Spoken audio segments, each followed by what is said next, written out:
আমাদের যে seat vacancy বেরিয়েছে সেইটাতে কেন ইন সার্ভিসে ঢোকানো হচ্ছে আমাদের এটা প্রথম দিকে দাবি ছিল। পাশাপাশি এটাও দাবি করছি যে 10 নাম্বার তাদেরকে দেওয়া যাবে না। আর একটা সার্ভিসের কথা বলবো, অদম্য খাতে আমাদের সঙ্গে নিউজ জুড়ে রয়েছে।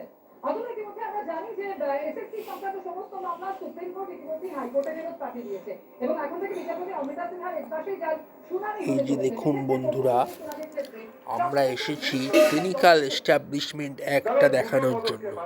ক্লিনিক্যাল এস্টাবলিশমেন্ট অ্যাক্টের যে মেন কথা সেটা হলো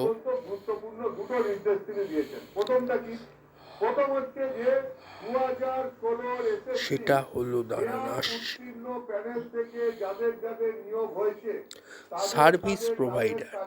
এখানে দেখতে পাচ্ছেন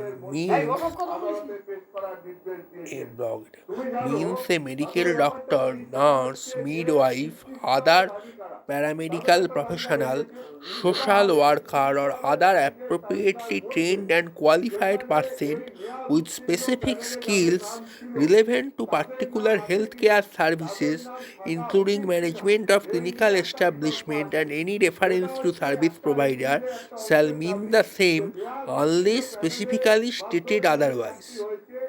এখান থেকেই স্পষ্ট।